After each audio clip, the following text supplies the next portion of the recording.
porque hoy la Asociación para la Defensa de los Valores de la Transición, una asociación integrada por personas de diferente procedencia política, ha firmado un manifiesto, ha difundido un manifiesto que cuestiona, que se posiciona en contra de esta reforma del Código Penal, de esta derogación del delito de sedición y de esta reforma del delito de malversación. Un manifiesto firmado por exministros socialistas, exeurodiputados socialistas e incluso catedráticos del Tribunal Constitucional. Uno de ellos, lo veíamos antes en pantalla, es Francisco Vázquez, que fue alcalde de La Coruña entre 1983 y el año 2006 y también fue senador de las Cortes Generales. Alcalde, muy buenas tardes.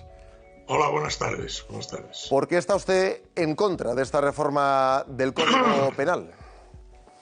El documento ha sido firmado no solamente por políticos, por personas de muy distintas procedencias, fundamentalmente institucionales, del mundo de la diplomacia, del mundo de la justicia, personas no solamente vinculadas históricamente al Partido Socialista Obrero Español, sino también a otras fuerzas políticas, como el caso de la desaparecida UCD, CDS, etcétera, etcétera. Quiere decir, es una condena de un hecho reprobable, que es un paso más en el proceso, permítame usted que lo defina con un término nuevo, con el proceso de venezuelización al que está siendo sometida España. Estamos asistiendo a un proceso en el que paso a paso se van mermando el régimen de equilibrio entre los poderes y asistimos a la desaparición de órganos de control, manejo de las leyes, etcétera, etcétera. Y en este caso concreto, lo que hemos firmado es la reprobación de lo que es una amnistía encubierta, lisa y llanamente. Una amnistía encubierta en la cual, evidentemente, va implícito además una deslegitimación gravísima de la independencia de poderes, toda vez que se deslegitima una sentencia firme del más alto organismo jurisdiccional como es el Tribunal Supremo, que en su día condenó en sentencia firme a quienes hoy, a través de esta reforma del Código Penal, van a recibir el amparo de lo que es, sin duda alguna, una amnistía. Y todo ello basado en una serie de falacias y mentiras. Quiere decir, oiga, mire usted, es mentira de que esto se adapte a la legislación europea. Europa no ha pedido la modificación ni del delito de sedición ni del delito de malversación. Y por otro lado, en Europa lo que hay que ver es cómo se condenan, llámese como se llame, los hechos que cometieron en su día los golpistas catalanes. Y todos los códigos, este tipo de hechos, este tipo de rebeliones o de intentos de ruptura del orden constitucional, con distintos nombres, en los códigos europeos, el francés, el alemán, el italiano, se condenan con penas superiores incluso a las penas previstas en el Código Penal español. Por lo tanto, es una auténtica falacia. Y la mayor de ellas, aparte de que uno le suben los colores de ver que el presidente del Gobierno de España diga que la política hay que sacarla de los tribunales. La política, en los tribunales únicamente están los delincuentes. En los tribunales únicamente están aquellos que infringen las leyes, ¿verdad? No está la política. La política se mueve en otro campo de acción. Pero en todo caso, comprende usted, la falacia de decir de que esto va a contribuir a garantizar la estabilidad o la tranquilidad de política en el caso catalán. Al contrario, lo que va es a incentivar los propósitos de los nacionalistas e independentistas catalanes de conseguir el fin y el objetivo último de sus ideologías y de su acción política, que no es otra que la ruptura de la unidad de España. Y la experiencia así nos lo demuestra, ¿verdad? Porque, fíjese usted, desde el inicio de la transición democrática con la aprobación de la Constitución hasta hoy, todos los pasos que se han ido dando para intentar reconocer las señas de identidad, los derechos históricos, para establecer un Estado armonizado en el cual se reconocieran las identidades territoriales, etcétera, etcétera. Todos los pasos que se han dado no han servido para nada. Cada concesión que se hacía, los nacionalistas y los independentistas la amortizaban enseguida y planteaban un paso más. Y esto, lo que hoy se hace, es gravísimo, porque abre las puertas ya al siguiente paso, que es el del enfrentamiento y la ruptura total. Dígame usted, perdón. Y la pregunta, alcalde, es ¿por qué? por qué el Partido Socialista está llevando a cabo estas iniciativas, está aceptando estas propuestas del independentismo. ¿Qué ha cambiado en el Partido Socialista? ¿Lo hacen por necesidad, para mantenerse en el poder? ¿Lo hacen por convicción?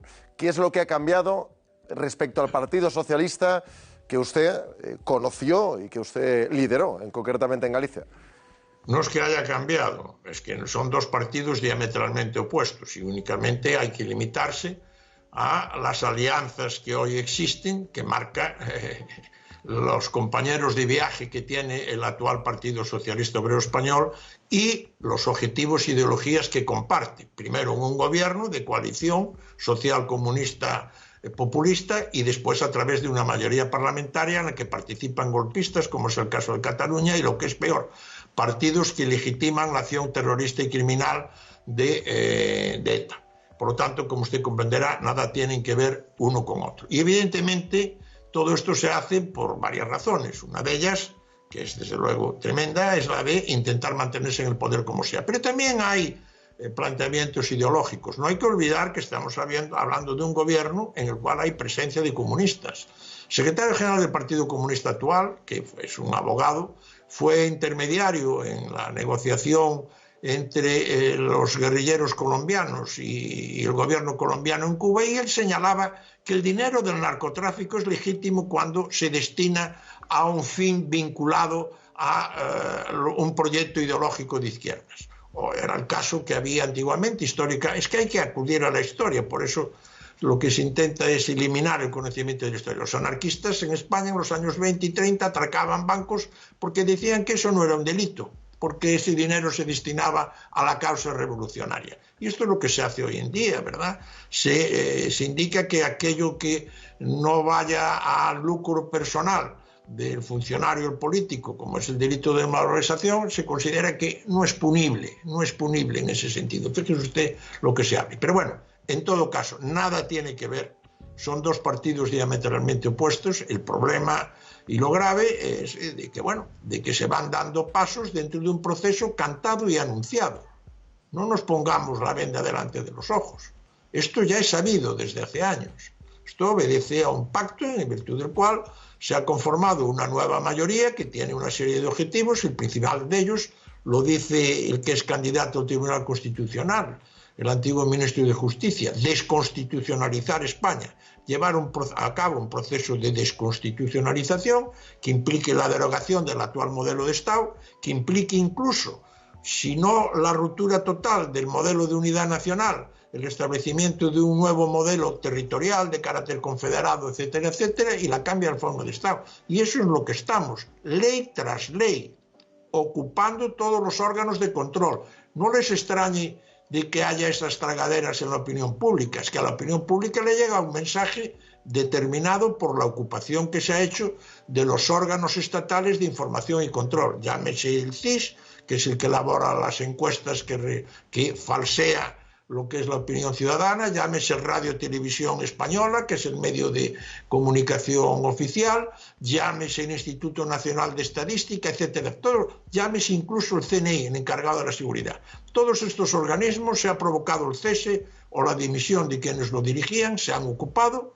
Paralelamente se ha llevado a cabo una deslegitimación y ocupación de la separación de poderes del Poder Judicial, la Fiscalía General del Estado, Consejo del Poder Judicial. Se va a intentar sancionar a los jueces que no obedezcan a los criterios marcados por el gobierno en cuanto a los calendarios legislativos, y la ocupación final del Tribunal Constitucional para avalar la ruptura del pilar fundamental de la Constitución española, que es la soberanía que radica en el pueblo, parcelando la misma y reconociéndole una autosoberanía a Cataluña, a uno de los territorios españoles, para la celebración del referéndum. Es todo muy grave, ¿verdad? Es todo muy grave. Y vamos, yo creo que, como dije al principio de mis palabras, lo que se está llevando a cabo miméticamente es la aplicación del proceso que se llevó a cabo en Venezuela. Se está venezuelando las instituciones españolas. Se está haciendo a través de una aplicación arbitraria de la ley. Pues esperemos que no sea así, que no acabe siendo así. Francisco Vázquez. Pues está siendo así. Está siendo así, pero esperemos que no acabemos, que no lleguemos a ese punto.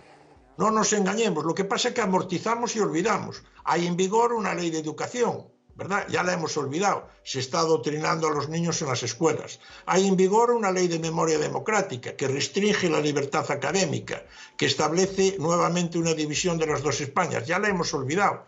El gobierno ahora va a introducir estas medidas y a partir de enero a repartir dinero, ¿verdad? Esto es lo que se está haciendo, pero si no lo queremos ver, pues el problema es nuestro.